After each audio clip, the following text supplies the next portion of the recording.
Chers amis, bienvenue, heureux de vous retrouver en ce lundi. Alors voilà, déconfinement oblige, il n'y a eu pas de vidéo la semaine dernière. Ce sera la dernière vidéo de la question du jour pour commencer dès la semaine prochaine une petite série sur une nouvelle thématique, encore à préciser. Voilà, en tout cas j'espère que vous allez bien et que cette période d'entre-deux se passe au mieux, parce que ce n'est pas toujours facile. En tout cas, bon courage à tous. La question du jour m'est venue cette fois-ci d'un peu plus loin, et elle est la suivante.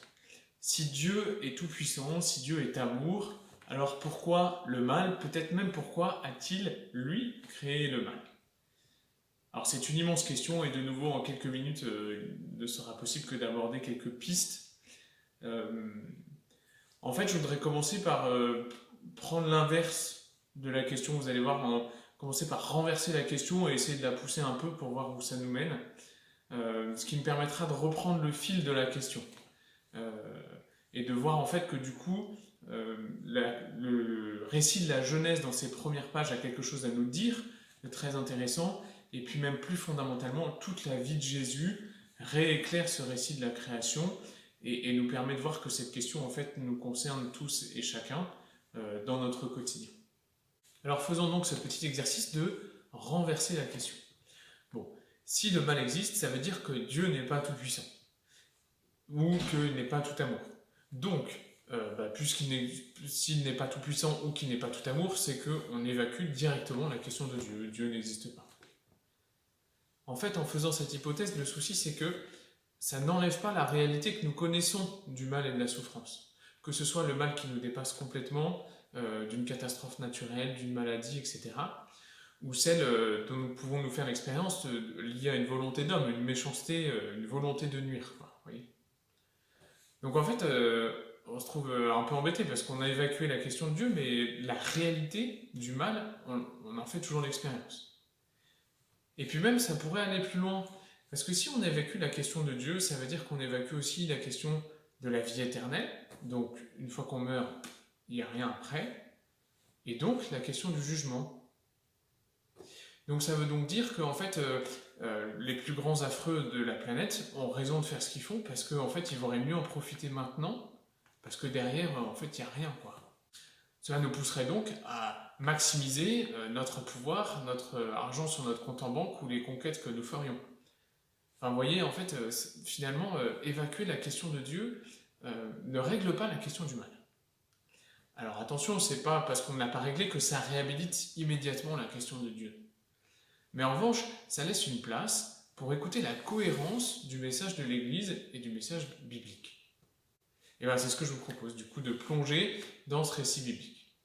Je vous invite du coup à relire et encore ces premières pages du récit de la Genèse, des chapitres 1 à 3, qui est en fait une réflexion profonde sur notre vie telle que nous la vivons, avec ces trous dans la raquette, avec cette expérience du mal que nous pouvons avoir, mais justement avec une réflexion profonde, inspirée sur d'où ça vient. Ce que nous montre ce récit biblique, c'est que Dieu est bon, c'est que Dieu crée les choses gratuitement, par amour. Il n'y a aucun calcul dans la création de Dieu. Et il y a un émerveillement de Dieu par rapport à sa création. C'est fabuleux ça. Et de manière très belle, l'homme est le sommet de sa création, et ce à quoi aspire Dieu, c'est d'être en relation, c'est d'être en partenaire avec l'homme. Et même ce à quoi aspire Dieu, c'est de placer l'homme au sommet de sa création, alors oui, ce petit bout de terre dans lequel il lui insuffle l'esprit, mais d'être en relation, en partenaire particulier même, on pourrait dire, de Dieu vis-à-vis de l'homme.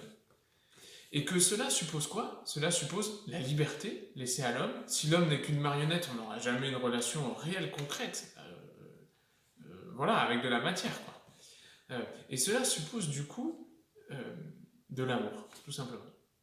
Que cette gratuité qui a présidé à toute l'œuvre de la création, eh bien, qu'elle puisse se retrouver pour l'homme. Et c'est ce que Dieu fait. Et ce qui est très beau, c'est de voir qu'en fait, Dieu place l'homme non pas dans une jungle, dans un truc où c'est un fouillis absolu en lui disant bah maintenant débrouille-toi, mais Dieu place l'homme dans un jardin, dans un espace cultivé, dans un espace qui a du sens, c'est-à-dire qui a une direction, qui dans lequel il peut faire marcher ses méninges, et dans un espace de collaboration. Et c'est ça qui est très beau. Et du coup, quand Dieu donne la consigne à Adam, il lui donne tout. D'abord, c'est vraiment important de voir cet absolu du don. Je te donne tout. Voilà. Et ceci, je te demande de ne pas y toucher. Il met une limite. Mais c'est une limite dans la confiance. Pour prendre un exemple limité, quand un parent dit à son enfant « ne mets pas tes doigts dans la prise », c'est pas parce que le parent est un terrible tyran et qu'il veut absolument faire souffrir son enfant en mettant une limite. Au contraire, c'est parce qu'il aime qu'il prévient d'un danger et qu'il le dit. Donc vous voyez, Dieu veut cette collaboration avec nous. Il y en a un qui ne le veut pas du tout, c'est le serpent. Jésus nous dit plus tard dans l'évangile de Jean que le serpent, menteur dès l'origine, c'est le diable en fait, qui refuse ce projet de collaboration de Dieu, le divin, le tout autre, avec un petit bout de terre, avec un petit bout d'esprit ridicule, quoi. Et ce que va faire le diable, c'est dire, en fait, tu vois, la limite que te pose Dieu, c'est une limite à ton pouvoir. C'est parce qu'il ne t'aime pas, c'est parce qu'il veut te contrôler, et qu'en fait, si tu vis sans limite, c'est comme ça que tu seras libre. Éclate-toi. Lâche tout, arrête de faire confiance, arrête de te recevoir, fais ce que tu veux. Et voilà en fait la source du mal, et on voit à quel point ces paroles nous parlent. Quand on relit la Genèse, à chaque fois on a l'impression que Dieu limite le pouvoir de l'homme. Paf, ça y est, c'est foutu, on est dedans. Parce que le diable veut nous faire croire que Dieu nous contrôle et qu'il ne nous aime pas, tout simplement. Voilà donc les grandes leçons en quelques mots de ce que nous dit le livre de la Genèse.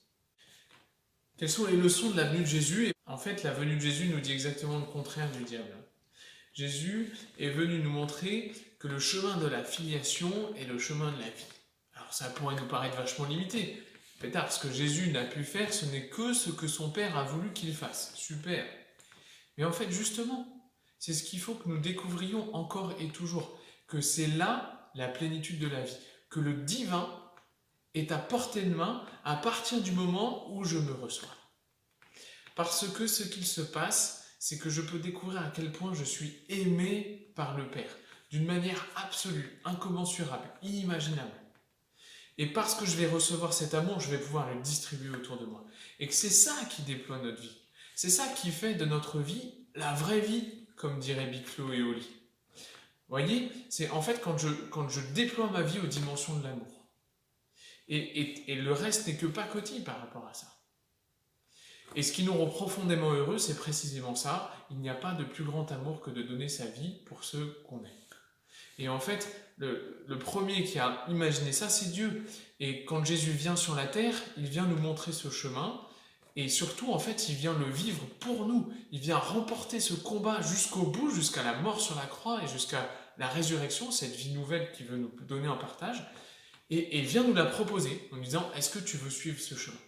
Est-ce que tu veux qu'ensemble, nous combattions le mal parce que tu te rends bien compte que le mal traverse ton cœur, que cette frontière, elle n'est pas à l'extérieur, elle n'est pas que chez les gens, elle n'est pas que chez le méchant Hitler. Cette frontière, elle commence dans ton cœur, en fait. Et voyez, en fait, du coup, la question rebondit plutôt que le mal extérieur où on a l'impression que ça ne nous concerne pas, on n'est pas impliqué, ou que c'est que Dieu et le mal. En fait, non, nous faisons partie du combat. Et qu'il nous revient de nous ouvrir le plus possible à cet amour que Dieu veut nous donner, à cette force, pour que nous devenions acteurs du combat. Pour que nous nous engagions et que nous puissions non seulement goûter ce bonheur qui nous attend, mais le répandre autour de nous. Bon, voilà en quelques mots ce que je voulais vous dire.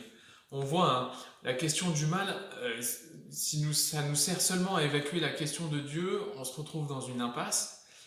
Et en fait, cette impasse nous montre que le message de la Bible a quand même quelque chose à nous dire, que l'enseignement de l'Église peut nous parler, que non seulement Dieu est amour et nous veut libres, donc avec cette possibilité de faire le mal, mais que ce que Dieu veut vraiment pour nous, c'est toute la venue de Jésus qui nous montre ça, sa vie, sa mort, sa résurrection, son ascension, que nous allons fêter dans quelques jours, nous montre cette aspiration que Dieu a pour nous de nous faire goûter autre chose. Je vous dis à très bientôt donc pour une nouvelle série, et je vous souhaite bon courage à chacun de nouveau. À bientôt.